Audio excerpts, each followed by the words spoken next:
Olá, família Renovo, graça e paz. Eu sou Márcia Carvalho e venho trazer uma mensagem para você de como orar, como interceder pela salvação do seu filho, pela salvação de um ente querido, pela salvação dos cativos, pela salvação do seu pai, da sua mãe, do seu marido. Como orar? O Senhor nos convoca. Nós temos um chamado para orar. E na primeira carta de Timóteo, no capítulo 2, versículo 1, Paulo diz assim: em primeiro lugar, peçam que sejam feitas orações, pedidos, súplicas, ações de graça a Deus em favor de todas as pessoas. E ele continua lá no versículo 3 e 4, dizendo que isso é bom. E Deus, o nosso Salvador, gosta disso. Ele quer que todos sejam salvos e venham conhecer a verdade. Então o Senhor quer que todos sejam salvos. E a chave para salvação é a oração. Nós temos que pedir, temos que clamar pela salvação de todos. Mas como a gente vai fazer isso? Como pedir? A Bíblia nos ensina 6 formas do que pedir para a salvação das pessoas. Então, no livro O Poder da Oração Intercessória, eu li e aprendi essas formas. Se você puder comprar esse livro, será uma bênção, ok? E se você quiser comprar, compra na Orvalho, que é o preço mais barato, e nós não ganhamos nada por isso, mas a entrega é maravilhosa, vem tudo certinho, né? Então, vamos lá. A primeira é que precisamos orar para que os olhos espirituais deles sejam abertos, para que enxerguem realmente e compreendam o Evangelho do Senhor Jesus, né? Então, a palavra de Deus diz, naquele momento em que Jesus, né, se revela para Paulo e o comissiona para apóstolo, Jesus fala para ele, em Atos 26, 17 e 18, eu o livrarei do seu próprio povo e dos gentios, aos quais eu o envio para abrir-lhe os olhos e convertê-los das trevas para a luz e do poder de Satanás para Deus, a fim de que recebam o perdão dos pecados e herança entre os que são santificados pela fé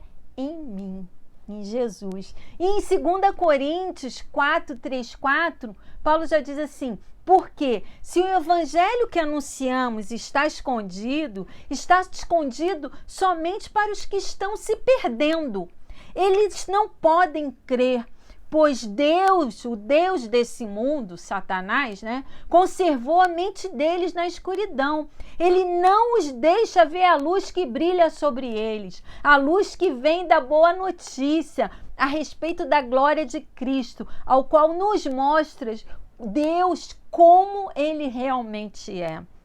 Então, minhas irmãs, meus irmãos, meus amigos, nós precisamos orar para que os olhos espirituais das pessoas não salvam ou das pessoas que estão desviadas sejam abertos e seja revelado o Cristo e o seu evangelho claramente. Em segundo lugar, a gente precisa pedir para que todo engano seja quebrado na vida desses que não creem ou desses que saíram do evangelho, né? Então, lá em 2 Coríntios 10, 4, 5 diz assim: as armas com as quais lutamos não são humanas.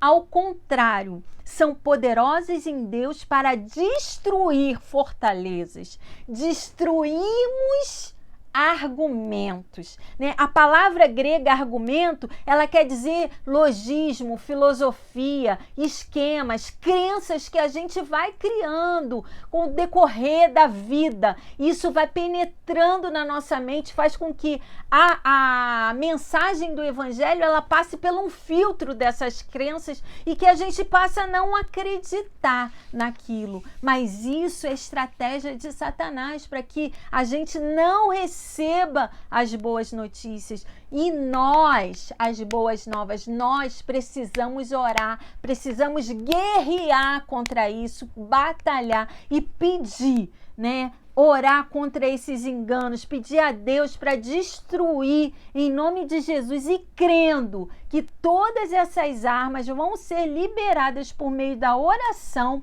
e que elas são poderosas para derrubar essas fortalezas de engano. A terceira coisa é que precisamos orar pedindo que a fortaleza do orgulho que está dentro dos incrédulos seja destruída. O orgulho faz com que nós desejamos governar a nossa própria vida. A gente impede de ter um senhor, um senhorio de Deus. A gente tem medo de ser governada por Deus. A gente impede, o orgulho não deixa a gente enxergar a nossa condição de pecador, né? Então, ela nos prende uma crença de que a gente não precisa de um Salvador porque a gente não está pecando. O orgulho não nos deixa abandonar os desejos, as paixões, os prazeres da vida, não nos deixa abandonar um estilo de vida que vai totalmente contra ao estilo de vida de Cristo. Então, lá em 2 Coríntios 10, 4, 5, ele diz claramente isso, que a gente precisa interceder para derrubar essas fortalezas. Então ele diz que as armas que usamos na nossa luta não são do mundo, são armas poderosas de Deus, capazes de destruir fortalezas. E assim destruímos ideias falsas e também todo o orgulho humano que não deixa que as pessoas conheçam a Deus. Precisamos orar para que o Espírito Santo de Deus, com todo o seu poder, quebre toda a fortaleza de orgulho dos incrédulos. A quarta coisa que a gente precisa fazer é orar para que todos os esquemas, todas as estratégias de Satanás fracassem. Né? Lá no versículo 5 ainda de 2 Coríntios 10, ele diz, né, que a gente precisa usar essa arma e diz assim, que com isso nós levamos cativo todo pensamento à obediência de Cristo. Né? Então, todo pensamento a gente vai levar à obediência de Cristo por meio da nossa oração. Então a palavra do Senhor, ela diz para a gente batalhar em oração contra todos esses esquemas de Satanás. Então assim a gente precisa orar para que todas as estratégias e todos os esquemas de Satanás sejam quebrados, sejam fracassados, que caem por terra. Em nome do nosso Senhor Jesus Cristo. A quinta coisa que precisamos orar é para que o Espírito Santo paire sobre a pessoa não salva e que envolva com todo o seu amor.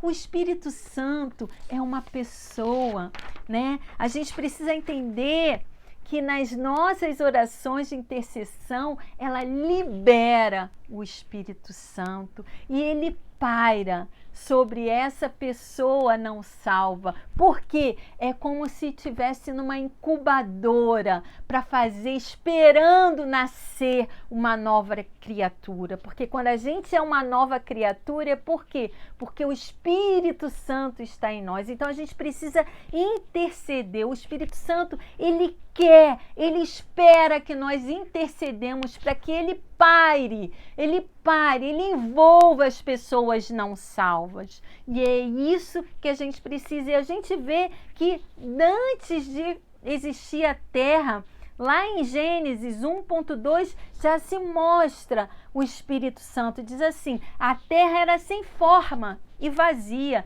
Havia trevas sobre a face do abismo e o Espírito Santo se movia sobre as águas. Né? Então o Espírito Santo já estava ali aguardando, né, o nascimento da terra. Então nós precisamos crer que o Espírito Santo está aguardando a nossa súplica, para que ele pare sobre os incrédulos, para que ele quebre todas as fortalezas, todas as crenças, todos os orgulhos, todos os pensamentos demoníacos, todas as estratégias demoníacas em suas vidas, liberando a revelação do Senhor e fazendo com que elas creiam em Jesus Cristo, fazendo com que elas creiam na verdade do Evangelho. E o sexto e o último pedido que nós temos que fazer, nós devemos fazer, é para que trabalhadores sejam enviados para esses incrédulos, para essas pessoas que estão desviadas do Evangelho. Que trabalhadores? Como assim? Pessoas que amem Jesus, pessoas sedentas por almas, pessoas que querem ver a volta do Senhor, pessoas que querem mais e mais pessoas amando o Senhor Jesus. Então o Senhor Jesus, lá em Mateus 9, 36, 38, ele adverte sobre isso. Ele, ao ver aquela multidão, né, ele se compadeceu daquelas pessoas, porque as pessoas estavam muito aflitas e exaustas, como ovelha que não tem pastor. Então Jesus disse aos discípulos: a seara é grande, mas os trabalhadores são poucos. Por isso peçam ao Senhor da seara, Deus Todo-Poderoso, que mande trabalhadores para a sua seara. Então, vamos pedir, vamos interceder ao Espírito Santo que envie pessoas, envie obreiros para alcançar aqueles que estão perdidos, aqueles que a gente está orando, que a gente está clamando. Ele é fiel, ele vai fazer isso. Muitos estão sedentos para receber a palavra de Deus e você está comissionado a isso. Esse vídeo precisa ser compartilhado. Se inscreva no nosso canal. Vamos formar um exército de Deus, um exército para batalharmos contra as estratégias de Satanás. Compartilhe esse vídeo, curta e seja abençoado em nome de Jesus. Até a próxima.